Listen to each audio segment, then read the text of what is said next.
Buenas noches a todos en Tendencia Logística, nueva vez con ustedes, tratando de llevarle lo mejor de la tendencia logística, lo mejor de lo que nosotros entendemos que podríamos compartir haciendo el esfuerzo, haciendo el trabajo que día a día tenemos que hacer de investigación, de propuestas analizadas, que nos permitan a nosotros llevarle una real propuesta de información que sean de utilidad para todos. El día de hoy, tendencia logística, vamos a hablar de un tema muy interesante y es el impacto del tema petróleo en República Dominicana y el mundo con los demás derivados que se puedan hacer con relación a esta materia prima. Así que atentos todos, que hoy vamos a tener un gran tema con un gran experto, Arcadio Enrique. Sí, buenas noches, como siempre, dándole las bienvenidas a este canal Tendencia Logística, este programa que sigue teniendo mucha aceptación, tanto para los profesionales, las empresas, los estudiantes y público en general. En el día de hoy tenemos un invitado.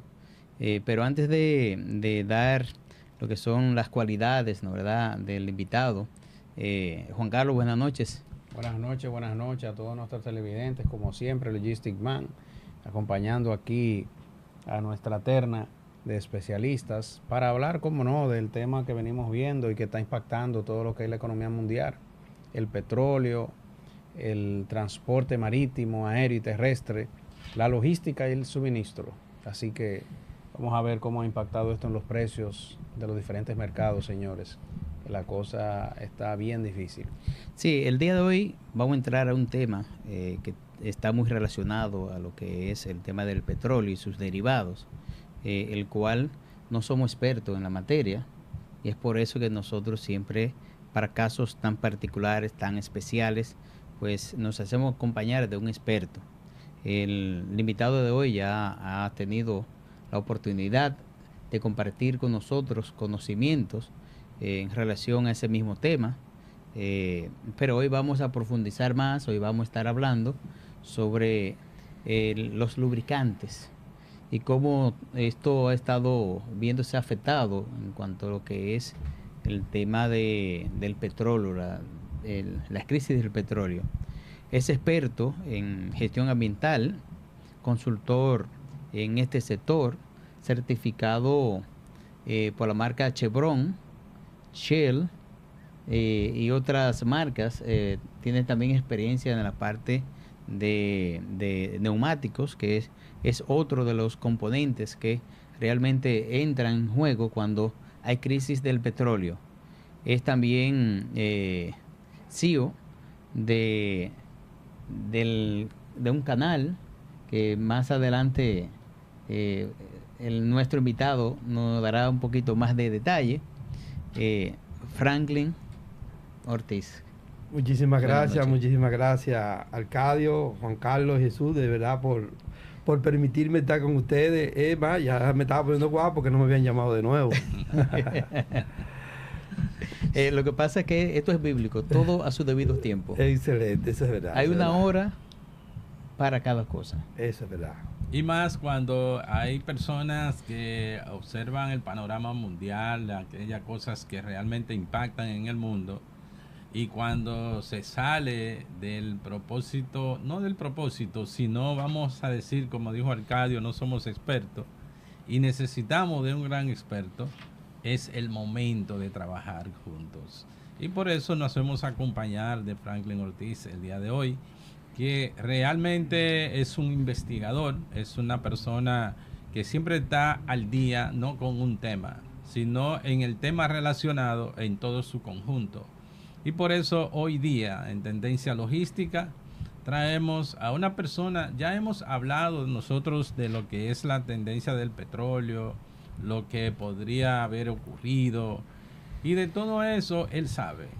Y de todo eso está al día porque afecta sus intereses. Franklin. Sí, eso es verdad. Estamos estamos totalmente conectados con lo que es el mundo del petróleo, que no es simplemente combustible y lubricante, va más allá, y más ahora con los problemas en el estrecho de Hormuz. Ya se está hablando que fertilizantes y un sinnúmero de cosas que a veces uno tiene lejos del mundo petrolero, pero están conectados, entonces nos van afectando, y por eso hay que tener los ojos bien abiertos y los oídos bien atentos, porque pueden pasar muchas cosas. Y con ello cierto expertise, como hablamos.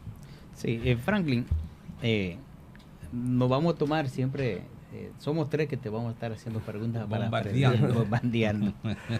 Sí, cuando hablamos de derivados de petróleo, ¿cómo se saca el lubricante? Mira, el petróleo sale, por ejemplo, podemos hablar, que algo que siempre se ha repetido, durante los fósiles, durante miles de años, se van convirtiendo en querógeno. Después de mucha presión, después de convertirse en querógeno, es que se convierte en petróleo. Entonces, cuando se extrae, se lleva, por ejemplo, de esos grandes países productores de petróleo, entonces se lleva a la refinería. Después que va a la refinería, entonces va a lo que le llamamos una torre de destilación.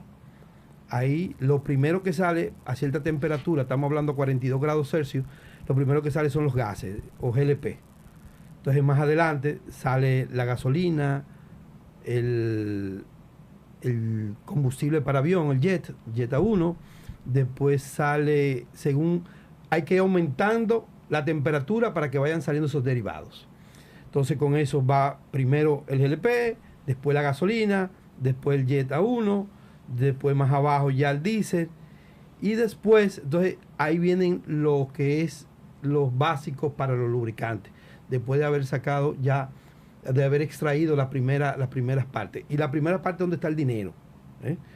El lubricante se usa y esto, aquello, pero por eso a veces los básicos suben tanto, porque si da mucha temperatura, en vez de sacar X cantidad de gasolina y sacan más, entonces queda menos espacio o menos producto para hacer lo que es los lubricantes, los básicos.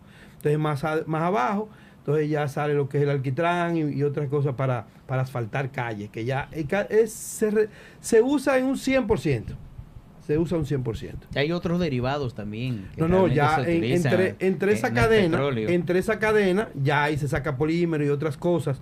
Entre esas cadenas, entre una y otra, entre el diésel y aquello, para hacer plástico, para hacer aquello, para hacer lo otro. Pero ya son procesos químicos que van generando. Y por eso se llama el oro negro. Sí. Porque hay cosas que realmente, miren, y les voy a decir algo, hasta alimentos, no te voy a decir que son los más sanos, pero ahí a veces intervienen ciertas partículas que se hacen bajo laboratorio y se le agregan para hacer ciertos conservantes a ese nivel entre el petróleo. ¿Qué diferencia hay? Muchos le llamamos aceite, otros le llaman lubricantes, aceite base. ¿Cómo distinguir? ¿Es lo mismo? Bueno, si yo uso en todos los cursos algo muy jocoso y pregunto cuál es la diferencia de un aceite a un lubricante, y de verdad nadie contesta la pregunta. Y podemos decir que es lo mismo, pero el lubricante es cuando comienza a hacer su función, mientras está en el frasco es simplemente aceite. Entonces el lubricante cuando lo ponemos entre dos partes de movimiento, entonces ahí comienza a lubricar. Entonces esa es una parte de lubricante y aceite, podremos decir que es lo mismo. Sin embargo, ya en el mundo de nosotros, cuando decimos lubricante, es un aceite básico más aditivo, y es lo que complementa ya un lubricante terminado final. Pero ¿qué pasa? Anteriormente, hace muchos años, estamos hablando de 70, 80, todavía eran los básicos grupo 1, que era un estilo ya de refinación del base para hacer lubricante. ¿Qué pasa? Ese lubricante tenía todavía muchas impurezas, benceno, tolueno, sileno y mucho azufre. Entonces la vida útil de ese lubricante, por más aditivo que se le agregara, era más, la vida útil era más corta. Después, con nuevos procesos, ya entra lo que es básico grupo 2, básico grupo 3, ya ahí entra lo que es también ya sintético, que ya dándole forma al laboratorio, son las polialfalefina y demás. Pero el básico es la parte primordial para hacer cualquier tipo de lubricante. ¿Cuál entonces entra dentro sabemos que los lubricantes se clasifican? ¿Cuáles son esas clasificaciones importantes? Hablas de grupo 1 y grupo 2. ¿Cuáles son los que entran en el grupo 1? ¿Y cuáles son las instituciones o empresas que, vamos a decir, participan para garantizar que se estén cumpliendo esa clasificación? Ok, mira, lo primero, por ejemplo, los básicos es simplemente el refinamiento, la parte de quitarle impureza al petróleo. Por eso está el básico grupo 1, es simplemente procesos. Sí.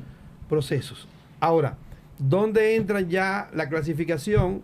Que podemos decir, hay varias agencias. Podemos decir que la API, que es el Instituto Americano del Petróleo, que es por donde más nos regimos nosotros de este lado. Pero está la CEA, que viene siendo la misma, pero en Europa. Está la JASO, que viene siendo el partner de la API y de la CEA de Europa y de Estados Unidos, pero en Japón. Entonces, pero nosotros nos regimos regularmente por lo que es el API, por la influencia norteamericana que tenemos. Pero ¿qué pasa? Nos pasó a muchos, que tenemos muchos años en esto, que llegaban vehículos europeos y tú no encontrabas API por ningún lado. Lo que decía era CEA. Entonces el que no estaba era... Empapado. Sí, le daba trabajo hasta conseguir la clasificación del producto. Entonces, el API... Hablamos de CEA, SAE. ASEA es la Asociación de Conductores Europeos. Asociación de Constructores Europeos. Pasa que nosotros, este es un programa educativo. Y siempre cuando escuchan una sigla quieren saber exactamente de qué se está hablando. No, claro, y pregúnteme, porque a veces, y esa es la parte que en estas partes yo mismo me nutro mucho, porque hay cosas a veces que tú la dices, pero después que pasa, tú dices, pero ven acá, no todo el mundo tiene que saber lo que es la CEA, lo que es el API. Pero ahí vamos, por ejemplo, el API, el Instituto Americano del Petróleo, que es por donde más nos regimos. Entonces, el API, primero, es la asociación que se dedica a transformar, supervisar y clasificar la calidad de los lubricantes. El API no es solamente, que la clasificación, que el lubricante cumple. No. Va desde la transportación. Lleva muchísimos parámetros para llegar quizá a la que más conocemos. Y Franklin, ahí hay variantes del origen, de dónde vienen, la aplicación, la viscosidad. O sea, esos elementos intervienen en esa clasificación. Claro. Por eso, y por eso el estrecho de Hormuz se ha hablado tanto, porque los básicos de Medio Oriente son mejores que todo lo de América. Desde allá, desde Canadá hasta Brasil. Contienen Canadá, Texas, Colombia, todo lo que Brasil. tú quieras, lo que tú puedes mencionar, porque todo, y lo que no tenemos es quizás porque no lo hemos buscado bien, pero en toda esta franja hay. Entonces sí interviene la calidad, por eso que... ¿Y eso llegan aquí, Fran? No, pero déjame decir. No llegan aquí porque la mayoría de lubricantes que se comercializan aquí son americanos. No. Pues yo estoy hablando, te estoy hablando de básico. Acuérdate que todavía no hemos llegado a lubricantes. Y el básico sí. Aquí, por ejemplo, aquí hay empresas que traen de Brasil. Aquí hay empresas que traen de Estados Unidos. Aquí hay empresas que están trayendo de Europa. Pero eso que usted dijo, que los mejores son de Medio Oriente. El básico. Y también traían básico. Que particularmente yo participé o trabajé en una empresa como ingeniero químico durante 3 años. Y nosotros traíamos 300,000 galones cada 2 meses.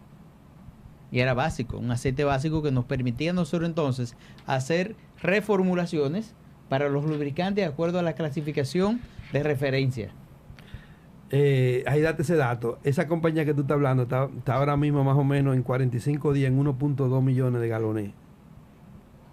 Interesante. Para que vea.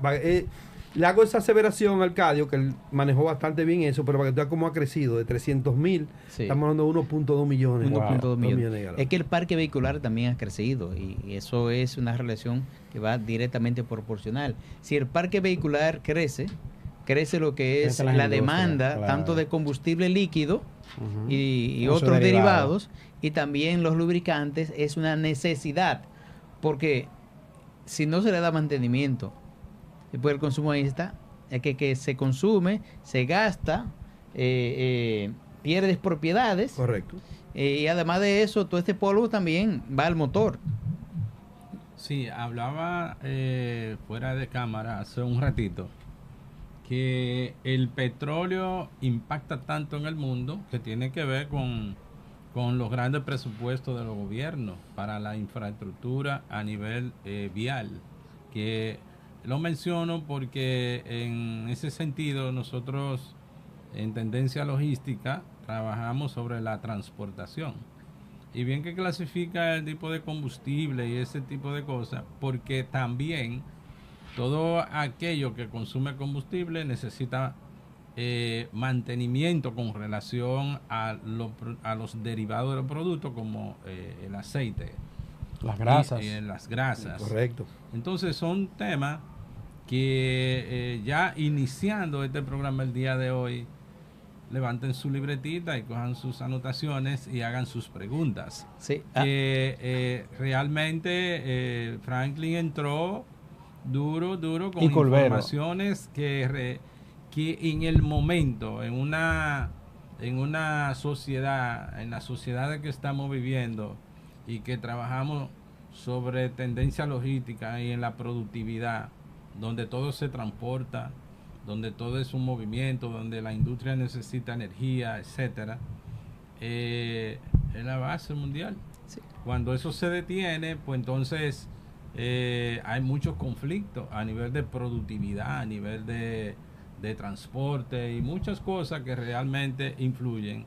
Y como bien informa Franklin, que pongan atención a partir de ahí, es un tema muy relevante para el desarrollo mundial y cómo se manejan las sociedades hoy día para poder decir que están produciendo o están creando infraestructura o hay un movimiento cíclico que permita que el desarrollo sea sostenible. Entonces, basado en eso, creo que Sí. es de mucho interés el día de hoy hablar de todos esos derivados, en especial Sí. los lubricantes. Para conectar un poquito, ponernos más al contexto, hacen exactamente 26 años, pero el parque vehicular de ese tiempo, la clasificación que más se vendía eran 640, 650, 15W40, que era la minoría. Pero hay otra clasificación que ya por los mismos fabricantes, por requerimiento de los mismos fabricantes, ya están en nuestro mercado. O sea, el parque vehicular de la República Dominicana ha cambiado de una manera abruptamente, vamos a decir. Claro, ha tenido toda una evolución, pero el que tenía un motor hoy tiene un carro, el que andaba a pie tiene un motor y así ha ido evolucionando. Hoy hay más jipetas que nunca que tienen un alto consumo de lubricante y los derivados del petróleo. Franklin, hablamos ya de lo que es el aceite base. El tema entonces, para nosotros utilizarlo con los diferentes tipos de vehículos que tenemos, de acuerdo al año, háblanos sobre cómo ha evolucionado de un 640 a un 0W8. 8. Mira, con el tiempo, los lubricantes y de igual manera los fabricantes van exigiendo. Los fabricantes son los que dicen, hacen conductos para que X o tal viscosidad pueda alimentar y lubricar ciertas partes. Como tú dices, pero hace muchos años, lo que pasa es que aquí ha faltado educación, y principalmente en la parte mecánica, pero ya hace muchos años que el lubricante que más se vendía aquí era un 20W50. Pero si te soy sincero, el 20W50 yo te diría que es del 70, más o menos aproximadamente. Y todavía en el 2000 algo todavía se vendía. Pero como tú dices, el parque vehicular ha cambiado, ya hay otros modelos, ya hay más requerimientos, más inversiones. Entonces eso ha hecho que la gente haya cambiado. Ahora mismo, por ejemplo, como tú decías, en la mayoría de vehículos que andan en la calle, tú me vamos a hablar de Hyundai, que podemos decir que es un carro que ya normal, como una motocicleta, de tantos que hay. Es un equipo que usa por lo regular 1030, 530. Eso ha ido, eso es para gasolina. Cuando hablábamos de la API ahorita, por ejemplo, hay dos clasificaciones, que la clasificación S, que viene de Spark, o Service, de servicios, que fue la primera concepción, que era taxi y demás, ese es para gasolina. Entonces viene la concepción de C, de compression, pero realmente su concepción cuando salió era de commercial, que eran camiones comerciales. Entonces, ese diésel y gasolina. Entonces, la primera clasificación que salió era la SA, que era que no tenía ningún tipo de aditivo. Después fue agregándose, después viene la SB, que ya hay con aditivo antifricción. Y se le fueron agregando los aditivos ya con especificaciones del fabricante. Y ha llegado ahora mismo, le preguntaba a gente que vende lubricante, ¿cuál es la última clasificación? Y me dice, no, la SP.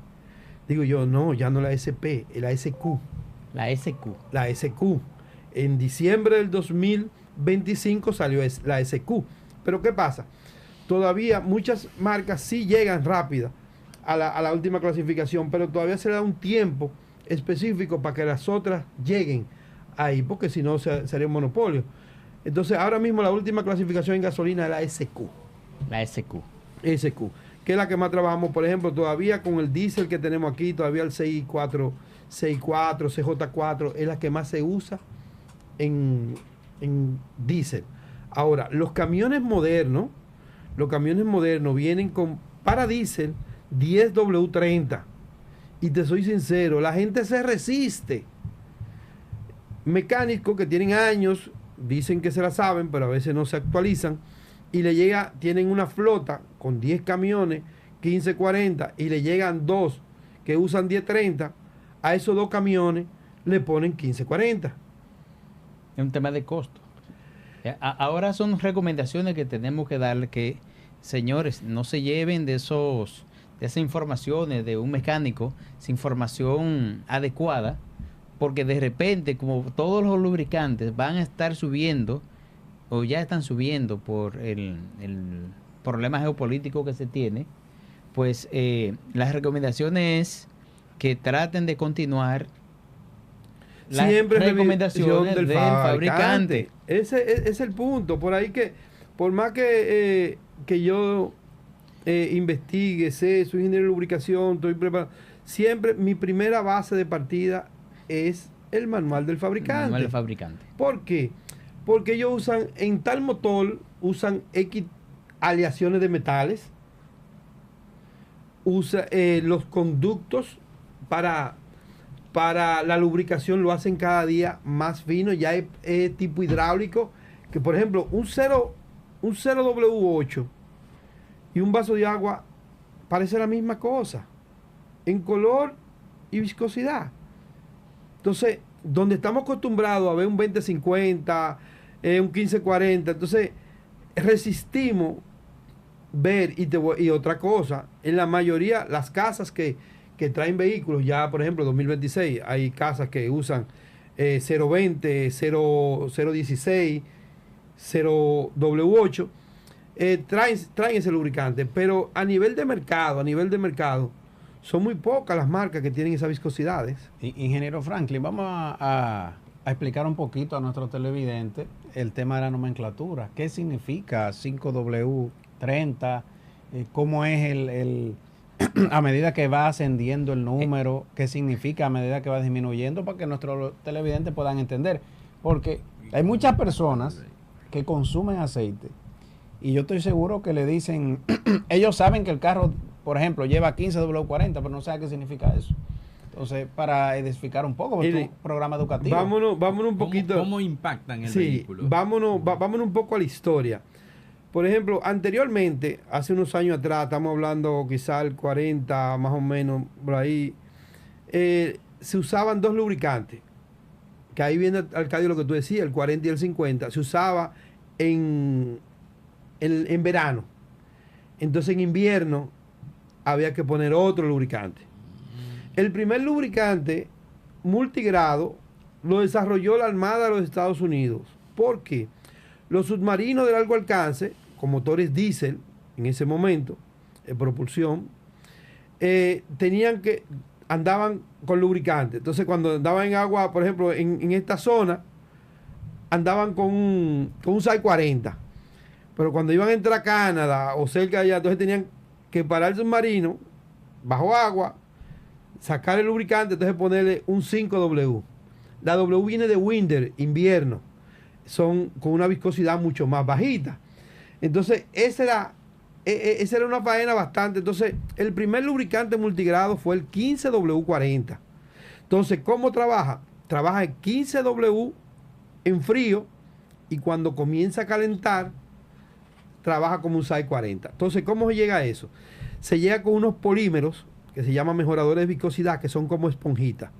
Por ejemplo, si tú mides un lubricante con un viscosímetro cuando está en frío, 15W, por ejemplo, lo sacamos del frasco, te va a dar una lectura de 5W. Entonces, cuando comienza a calentar, las esponjitas se expanden y entonces el lubricante, cuando tú lo mides otra vez con un viscosímetro en temperatura caliente, te da SAI 40. Okay. Okay. Entonces, ahí que ese fue el primero. Ya con los vehículos a gasolina se comenzó a hacer lo mismo. 1030, 1040, ya comenzaron a bajar a 520 y ya más debajo. ¿Cómo influye? Las partes críticas, esa primera nomenclatura es la que lubrica las partes críticas del motor. Por eso, cuando cambiamos, por ejemplo, le voy a hacer un cuento. Yo compré un vehículo en una casa, no vamos a decir ni voy a decir la marca, pues se abre. Entonces, ¿qué pasa? No, si nos llaman a nosotros, nos paga patrocinio. Tú sabes bueno, podemos decirlo. Lo mencionamos y lo colocamos aquí. Lo que pasa es que me di cuenta de algo. Por ejemplo, yo que sé de manual y de vehículo, cuando voy en primer mantenimiento, veo que le cambia, dice 5W30, la viscosidad que le pusieron. Sin embargo, en el manual y en el tapón dice 5W20. Desde la casa lo cambiaron, que no es lo correcto. Ahora, como digo, vamos a ser francos, la primera viscosidad es la más importante. Por eso ellos cambiaron el 30, dice no, por los tapones de aquí, que esto, aquello, cubriéndose. Que no había necesidad, pero está bien. Entonces, pero la 5W es la que lubrica cuando tú enciendes el carro. Es que va a los puntos críticos. Ya, después que está encendido, es la 30. Entonces, por eso no protesté ya, porque yo me senté con alguien que se dio cuenta. Me dijo, no, ¿y tú quieres? Yo lo cambio. Porque él vio que de lubricación yo sabía más que él. Entonces, pero tocamos los temas y que digo, no, perfecto. Ahora, si le cambia la primera, tiene que hacerme el cambio automáticamente. Franklin, una pregunta para nuestro televidente. Tenemos lo que es aceite mineral, aceite semisintético y aceite sintético. ¿Cuál es la diferencia y cuáles son los usos recomendables? Ok, el fabricante, el vehículo yo te podría decir que de 2020, puedo decir casi del 20, usan sintético. Aquí que nosotros le cambiamos por economía, por muchísimas cosas. El lubricante mineral fue el primero, ya muchos vehículos modernos no lo usan, pero se sigue usando a nivel comercial. El semisintético es una parte mineral y una mezcla del sintético. Ya es semisintético. ¿Dónde está el tema con esto? Que todavía no hay una regulación internacional para que haya una cantidad de semisintético. Me explico.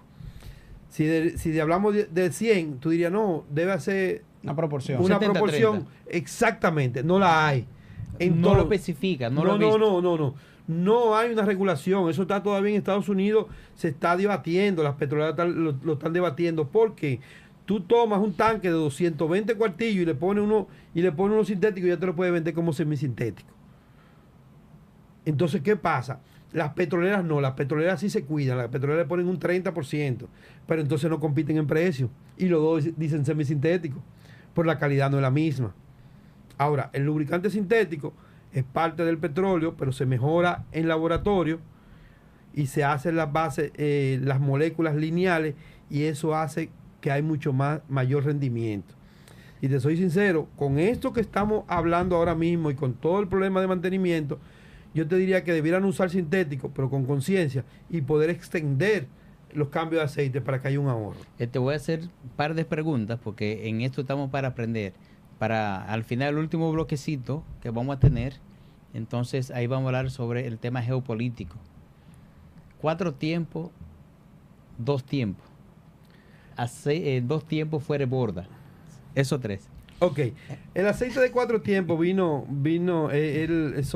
son la carrera del pistón que hace admisión, compresión, trabajo y escape.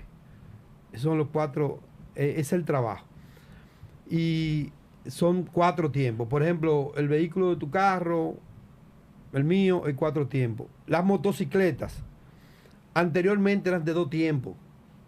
Si se acuerdan, la Suzuki, la Yamaha, 115, todo eso era de 2 tiempos. Y era que la otra hacía la carrera de 4 tiempos, lo hacen 4. Este lo hacen 2. Admisión, compresión, trabajo y escape. Entonces, por eso son 2 tiempos. 2 tiempos. 2 tiempos, porque eso es lo que hace en la carrera del pistón, hace una que en 2 tiempos hace los 4. Pero ¿qué pasa? Ese motor de 2 tiempos necesita una lubricación extra. Por eso se le mezcla el aceite. El 4 tiempos va en la máquina y el 2 tiempos. No, espérate, no, es que es igual. Acuérdate, el problema es que la máquina, el aceite de 2 tiempos, se mezcla con la gasolina para que lubrique.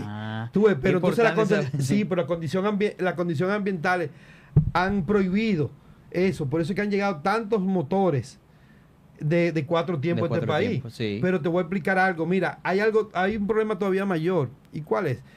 Los aceites de motores, de nuestros motores de los vehículos, son aceite monofuncional. ¿Cómo así? Bueno, porque lubrica un motor. El trabajo de un motor, biela, pistón, cilindro, demás.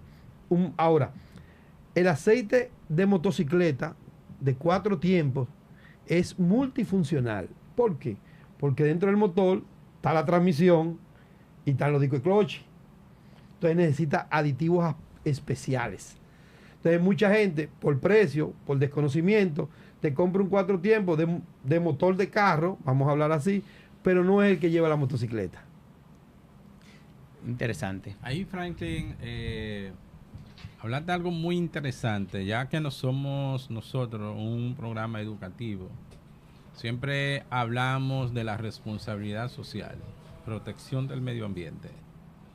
Dijo en un momento que producto del ambiente, al tipo, ¿cómo se degrada conjuntamente con el combustible, los lubricantes, etcétera, un vehículo? ¿Y qué impacto negativo hay en el medio ambiente, o cómo impacta en el medio ambiente a medida que se va degradando un aceite y un combustible de menos calidad que otro? ¿Cómo vemos eso y cómo trabajan en esa parte? Mira, la parte de degradación es por el trabajo que los lubricantes dentro del motor se va degradando. Ya ahí lo que vienen son las emisiones y el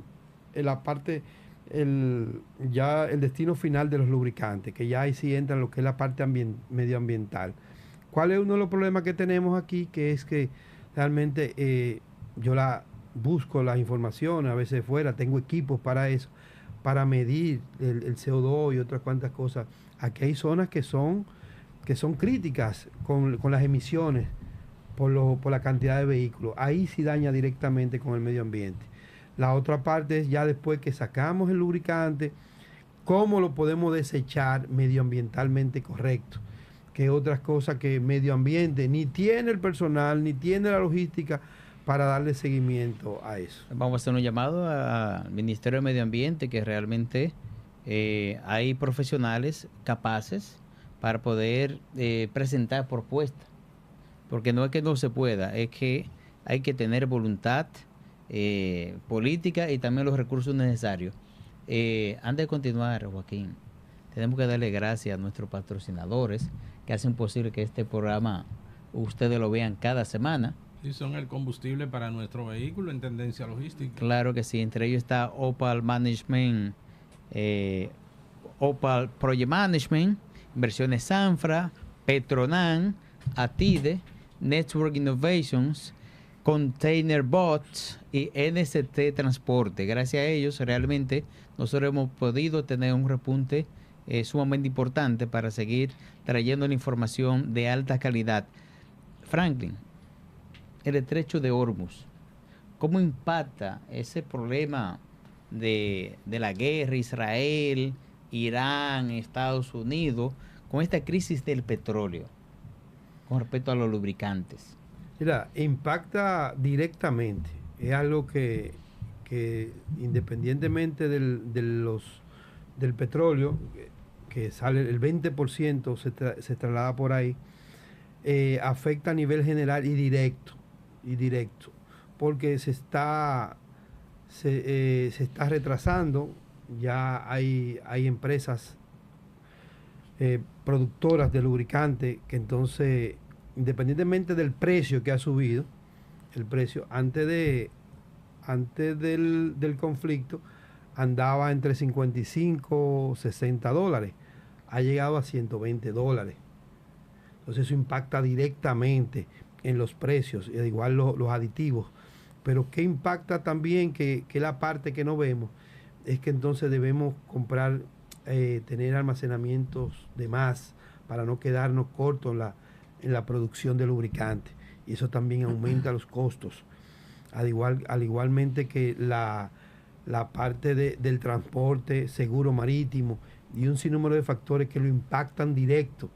Va directo desde el tránsito del petróleo hasta llegar a la refinería, y después que está terminado, hasta llegar ya a los países o al consumidor final, porque se paga mucho más caro el transporte marítimo. Igualmente, esos barcos consumen combustible y lubricante en cantidades que si digo los números parecerían que son de la luna, de los altos que son. Entonces todo eso repercute directamente desde el consumo de energía del barco, porque ¿qué pasa? Ahora mismo en el estrecho de Hormuz se para, o en lo que están las negociaciones, esos barcos no se paran, esos barcos no pagan los motores. Acuérdense que eso maneja. Ya. No, la energía, hay un consumo constante. Están en mínimo, están en relente, pero están consumiendo. Y así fácilmente duran un mes, 15 días, 10 días, lo que sea. Eso va a los costos. Todo eso va a los costos. Entonces, al final, cuando llega más costoso. Sin poder hacer entrega. Ahí comprendí algo con relación a la suma de los costos sobre esa materia prima, pero siempre me he preguntado, por ejemplo, los Estados Unidos, que tiene un gran almacenamiento con relación, según he escuchado, donde la inmensidad que puede ser, no la voy a decir como un tema de real porque solo lo he escuchado, pero inmediatamente comienza a cambiar los precios hacia arriba del combustible, entendiendo que lo tienen ahí, lo están vendiendo un poco más caro simplemente por el movimiento que se ha dejado de hacer para traerlo. Pero las reservas que tienen, ¿qué significa eso? Bueno, se llaman reservas estratégicas. Y es para lo mismo que estamos hablando, para cuando hay estos conflictos, ellos no paralizar el país.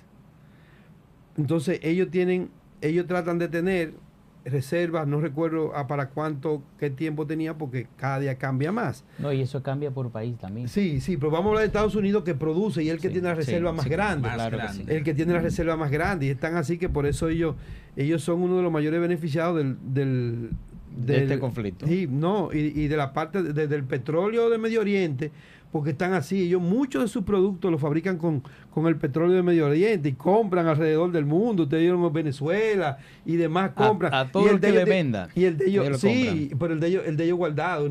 Es una reserva. Eso te da cierta posición de que cuando viene a ver fácilmente tú paras porque no hay petróleo, pero yo tengo para seguir funcionando. Esa es la parte de la reserva de petróleo. Ya muchos países han entrado en eso, como China. Todavía no tienen, porque no tienen petróleo como Estados Unidos, pero ese es una de la parte de la reserva para seguir funcionando y que no se pare. Fíjate que las crisis o son provocadas o son provocadas, porque y unos se benefician y otros se perjudican. En el tiempo de la crisis del COVID, China nunca paró. no sabemos, ¿no verdad?, sobre esta crisis, con esa reserva que tiene Estados Unidos, lo que busca es realmente mantener ese almacenamiento, porque es una reserva importante, y consumir todo lo que le vendan. Correcto. Evidentemente, ahí están países, todos los países, por ejemplo, de América Latina, República Dominicana, son países netamente importadores de lubricantes y de combustible. Y de petróleo, Sí, también todo, para poder refinar. Tipo, entonces, y demás productos que son derivados del mismo petróleo, que salen del mismo estrecho de Hormuz. Con ellos, lo que se busca es que República Dominicana tenga que estar atenta a estos cambios, porque es incierto cuándo se va a resolver esta situación. Según expertos dicen que puede ser 3 meses, 6 meses, pero puede ser también al final del año o al inicio del otro. Estos temas son tan interesantes que lo invitamos a leer nuestro artículo, que el ingeniero Franklin y un servidor están preparando para ponerlo en la tendencia logística, para que usted realmente pueda documentarse. Ingeniero Franklin, entonces tenemos una pregunta. ¿Se podría decir que el impacto en los precios hablamos de dos clasificaciones, los combustibles y los derivados, que son los lubricantes y grasas y demás? El impacto en el combustible a nivel de variación de precio es mayor que en los lubricantes. Comentando la premisa de que el consumo del combustible se podrá decir que es directo, la rotación es mayor. Sin embargo, en los lubricantes, normalmente fabricantes, distribuidores y detallistas mantienen un inventario de X, dependiendo del tamaño del negocio. Y la rotación es mucho más lenta, para que usted no haga su comentario al respecto. Sí, mira, el lubricante sube, a veces sube hasta más. ¿Por qué? Porque como hablaba de la torre de destilación, hay menos espacio o menos cantidad de producto a la hora que tú refinas un barril de petróleo. Tomando en cuenta que cuando hablamos de barril, es 42 galones americanos, no 55. A veces creemos que son un barril de petróleo es 42 galones. De esos 42 galones, la mayoría es combustible. Y una reserva que de la parte es el lubricante, y por eso el lubricante sube más. Comentaba ahorita que todavía no, para mí, no ha subido todavía los lubricantes, porque como es tan incierto, no pueden hacer un aumento muy desmedido. Entonces están así que las petroleras y muchas empresas lo que están es bajando sus ganancias para mantener el mercado y ir traspasando poco a poco, hasta ver si esto se soluciona. Porque si no, fácilmente un cuartillo de lubricante puede costar hasta 1,000 pesos. Entonces el precio podría aumentar mayor, pero la variación en el tiempo es más lenta de ese precio. Sí, que el de combustible. El de combustible, como es más rápido, como tú decías, es mayor cantidad, es mayor, el dinero se refleja rápidamente. Entonces, por eso nunca había visto aumentos como se han visto ahora. Semanal. Oye, ¿cuánto ha aumentado? ¿Ustedes llevan a los cálculos? ¿Cuánto ha aumentado? ¿Tú, Arcadio, que tiene el número? No, realmente el tema del combustible. Sí, ¿cuánto ha aumentado de que comenzó? Pues comenzó. De enero a la fecha creo que hace 50 pesos. No, espérate. Si vamos los de que cuando aumentó, tomamos la gasolina premium de 291.10 a 123.10, estamos hablando que ha aumentado una cantidad exorbitante. O sea, ha aumentado 23 por un lado, casi 30 pesos. Sí, a una 38 y otra 38. Entonces, ese es el tema. Y de verdad, ojalá que con esta visita de Estados Unidos a China nos pueda dar luz, porque nuestros países son los que más sufren. Franklin, es tema muy interesante. No, es casi mandatorio otro programa contigo para tocar todos los temas ya un poquito más a profundidad, porque son tantos temas tan interesantes los que se derivan del petróleo, específicamente el caso del lubricante, que no lo hemos visto tan impactado todavía, y es precisamente porque los precios se han aguantado. Por lo tanto, este es tu casa, este invitado. Bueno, gracias a todos los televidentes, gracias Franklin por estar con nosotros. Esto demanda una nueva porque yo sé que hay cosas pendientes que quedaron, que son espontáneas suyas, que permiten fortalecer esta comunicación y aprender un poquito más. El tiempo ha finalizado, señores, pasa rápido y esperamos que en una próxima entrega podamos avanzar más, no terminar, porque los cambios son constantes y la sostenibilidad tenemos que hacerla. Así que en unos segundos, Franklin. No, muchas gracias. Y es así, todavía hay mucho que hablar. Por ejemplo, algo de rápido, la generación ya se va a ver afectada en nuestro país, porque el gas natural va a comenzar a dejar de venir o lo van a reducir. Entonces muchas empresas que generan con gas natural van a tener que usar fuel oil de nuevo, y eso aumenta sus costos de generación y muchísimas cosas que quizás no se hablan del día a día y sí nos van a afectar. Les agradezco mucho y siempre estamos a las órdenes, y al público que siempre nos sigue, que Tendencia Logística lo va a mantener al día. Ay, gracias, es una gran despedida. Así que hasta luego y hasta la próxima.